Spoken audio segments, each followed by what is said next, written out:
तो बच्चों question number 18 आपकी स्क्रीन पे गिवन है। क्वेश्चन नंबर 18 में लिखा है for each T belong to real number, और जो टी है बच्चों वो ग्रेटेस्ट इंटीजर है लेस देन और इक्वल टू टी। तो बच्चों आपके पास अगर क्वेश्चन ध्यान से देखो तो क्वेश्चन में जो इंटीग्रल पार्ट है एक्स है वो किस पे है, 1/x पे इंटीग्रल पार्ट है, 2/x पे इंटीग्रल पार्ट ऑफ एक्स है। तो आपको क्वेश्चन में बेसिकली प्रॉब्लम कहां पे आ रही है कि बार बार 1/x पे, 2/x पे, 3/x से ऐसे करते करते 15/x तक इंटीग्रल पार्ट ऑफ एक्स लगा है। अब बच्चों अगर आप 1/x को अपने सोच लो एक सेकंड के लिए, 1/x है सिर्फ, तो अगर x जीरो जाएगा तो 1/x कहां जाएगा, इन्फिनिटी जाएगा।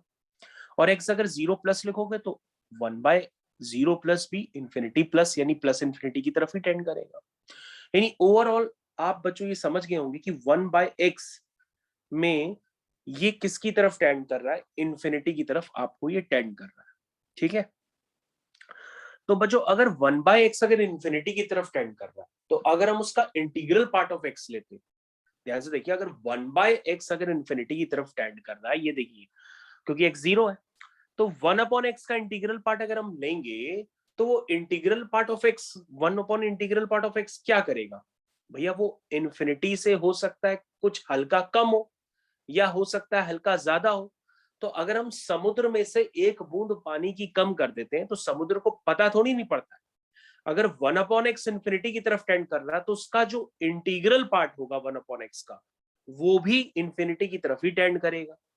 इसका मतलब जो 1/x अगर इन्फिनिटी की तरफ टेंड कर रहा है तो 1/x भी जो का जो इंटीग्रल पार्ट है वो भी इन्फिनिटी की तरफ टेंड करेगा। तो आप सीधा सीधा क्या करोगे, आप ये जो 1/x का इंटीग्रल पार्ट है वो 1/x के इंटीग्रल पार्ट को 2/x के इंटीग्रल पार्ट को डायरेक्टली 1/x लिख दोगे, 2/x के इंटीग्रल पार्ट को 2/x लिख दोगे, सिमिलरली 15/x के इंटीग्रल पार्ट को 15/x लिख दोगे। इस तरह से जब आप करते चले जाओगे तो आपके पास कुछ इस तरह से सीरीज बनेगी और न्यूमरेटर में x से वो x सबको कैंसिल कर देगा और आपके पास sum of first n natural numbers का सम आ जाएगा।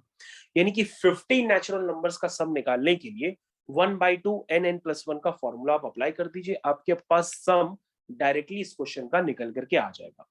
तो बच्चों इस क्वेश्चन का कंसेप्ट ही सिर्फ यही है कि अगर 1/x इन्फिनिटी की तरफ टेंड करता है तो अगर हम उसका इंटीग्रल पार्ट, मान लो बच्चों इंटीग्रल पार्ट अगर हम लेते हैं तो वो क्या होता है, वो इन्फिनिटी के आस ही पास तो लाई करेगा। अब बच्चों इन्फिनिटी के आसपास का ही जो नंबर होगा वो भी इन्फिनिटी होगा।